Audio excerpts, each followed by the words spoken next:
Ayan, ito. Taas na ng lupa na na kolekta. Tapos ito yung backhoe dito.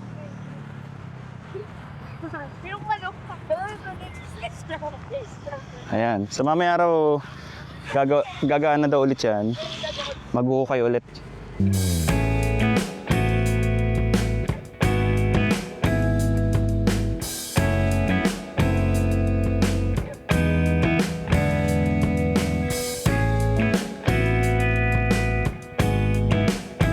Ang Manggahan Floodway na nag-uugnay sa ilog ng Marikina at Laguna de Bay ay isa sa pinakamahalagang flood control project sa Metro Manila.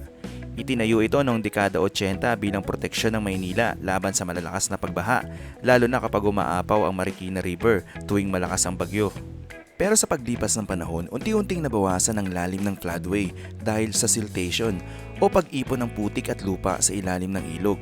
Dagdag pa rito, naging tirahan ito ng libu-libong informal settlers na lalong nagpabagal sa daloy ng tubig at nagpalaki ng panganib tuwing may malakas na ulan.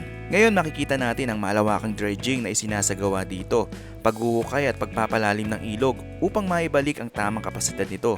Mapapansin ang matataas na tambak ng lupa at putik na inalis mula sa ilalim ng floodway, patunay ng dekadang naipon na sediment. Ang layunin ng project na ito ay malinaw, palakasin ang kakayahan ng floodway na sumalo ng sobrang tubig mula sa Marikina River at maiwasan ang malawakang pagbaha sa mga lungsod tulad ng Pasig, Marikina at pati na rin ang ilang bahagi ng Maynila. Hindi lang ito simpleng paghuhukay ng ilog, isa itong paghahanda sa mas matitinding epekto ng climate change, mas malakas na bagyo, mas matinding pagulan at mas mataas na panganib sa komunidad.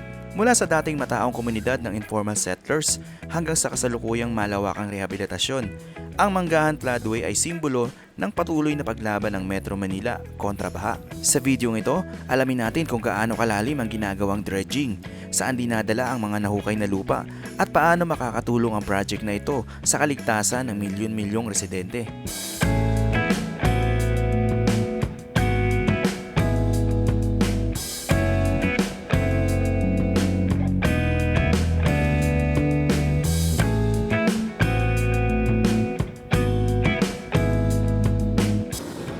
Alright, magandang araw sa inyong lahat. Nandito tayo ngayon sa East Bank Road sa Pasig City. At makikita natin dito sa kanan natin etong bagong gawang project dito. Ito, sa may right side natin. Etong lugar na to, dati puro mga squatters area yung nakatira dito. Puro mga barong-barong. Ngayon, ito ang ganda na, oh. Pwede na mag-jogging sa umaga. Pwede nang tambayan. Pero sa tingin ko hindi pa siya fully nade-develop. Pero meron na mga bench dyan na pwedeng pagpahingahan, pwedeng tambay-tambayan. Ay, makikita natin dito may mga backhoe na gumagawa ngayon dito. Ayun, sa kanan. Malapit na tayo sa may tulay. Alright, nandito na tayo sa Manggahan Floodway. Eto, makikita natin dito yung mga putik, yung mga burak na nakolekta nung nandoon yung excavator. Tapos ito yung mga naunang na kolekta ng mga putik dito. Mapapansin natin, malawak na yung ilog dito. Etong Manggahan Floodway ngayon. May natitira pang mga burak na nandito sa gitna, mga putik dito. Mamaya makikita natin, gagalaw daw ulit yung excavator, sabi dito ni Kuya, yung nandito kanina na napagtanungan natin. So ito, makikita nyo dito, tambak na mga putik. Ang taas na, oh. Ang dami na nilang tambak na mga putik dito na nahukay dun sa gitna. Tapos dito naman, yung sa may pangalawang kumbaga part 2 nung paghuhukay. Ito yung nauna, so ito yung pangalawa. Merong mga truck daw mamayang gabi na pupunta rito, mangongolekta ng mga lupa na nahakot galing dyan sa may Manggahan Floodway. Kanina meron tayong nakitang truck dito, kasi yung nakita natin truck maliit lang. Mamaya daw mga mas malalaking truck yung pupunta at hahakutin yung mga putik na nahakot dyan sa sa ilalim. So dito, taas na rin ng putik, oh. Ayan, oh. Ito yung ano, mga nahukay dito. Etong nilalakaran natin, dati puro mga squatters area to. Puro mga barong-barong. Kung makikita nyo yung mga bahay doon sa kabila, ayan. Yung mga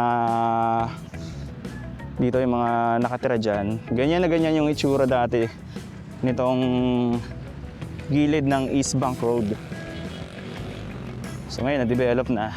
Tapos dito daw dati yung mga nakatira, meron daw silang lupa dyan na ginagawa raw nilang taniman.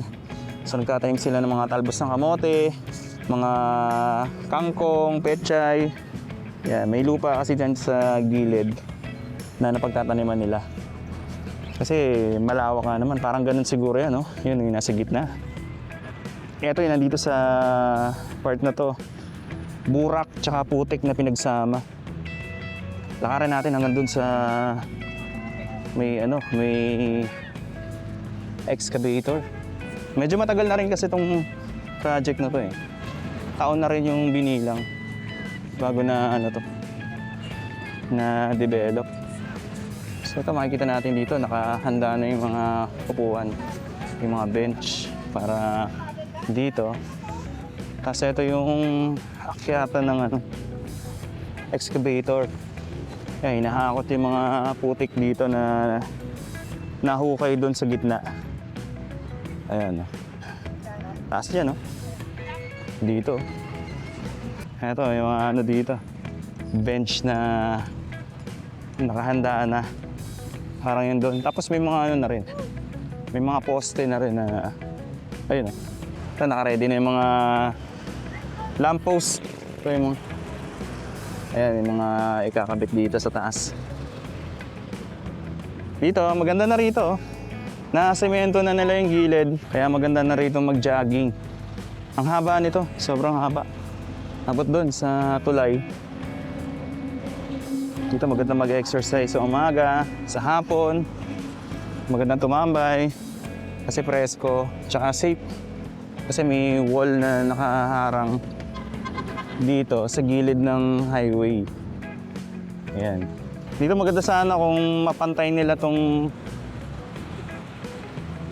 daan dito, tapos malagyan nila ng mga bricks dito para talaga siya maliwalas.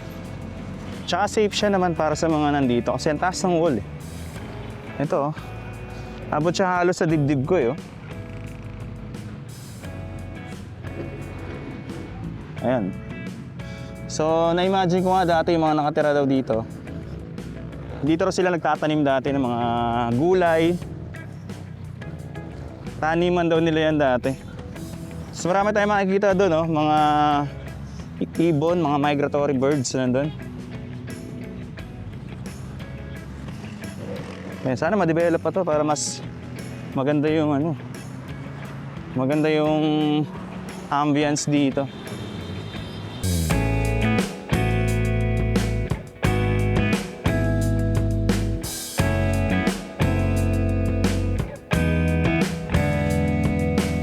Paano ba ginagawa ang dredging dito sa Manggahan Floodway?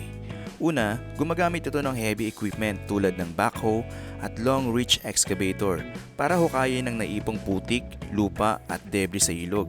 Sa paglipas ng maraming taon, unti-unting nababawasan ang lalim ng floodway dahil sa siltation o pag-ipon ng sediment mula sa ulan, erosion at basura.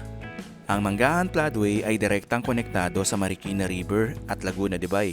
Kaya napakahalaga na mapanatili ang tamang lalim nito para mabilis na makadaloy ang sobrang tubig tuwing may bagyo.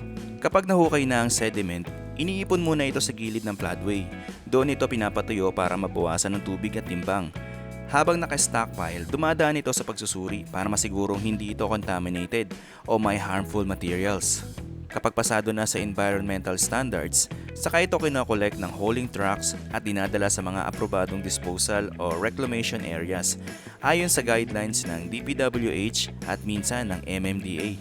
Ang layunin ng prosesong ito ay maibalik sa original design capacity ng floodway para mas maraming tubig ang kayang saluhin at maiwasan ang pag-apaw ng ilog sa mga kalapit na komunidad.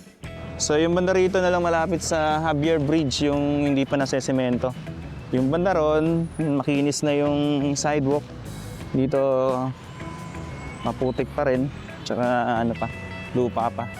Kasi siguro kaya hindi muna inaayos to kasi may ano pa sila, may ginagawa pa silang dredging dito sa ilog. So pagka natapos na siguro to, saka lang nila sesementohin to, tsaka aayusin. Ito marami pa silang huhukayin dito eh. Tsaka tingin ko, every parang pagkalipas lang ng ilang taon, dadami pa rin ulit yung dyan. Yung burak tsaka yung lupa kasi inaanod siya ng tubig. Banda rito. Ayan, makikita nyo, sa sobrang kapal ng lupa dito sa gitna nitong Manggahan Floodway, pwede ka maglakad-lakad dun, oh. Diyan sa gitna, oh. Kaya nga sabi nga nung ni Tatang kanina na nandito, dito raw nagtatanim sila dati. Nung araw, nung dito pa sila nakatira, nung hindi pa sila nade-demolish. Kasi dito raw sila nakatira dati. Ito raw yung mga bahay nila, mga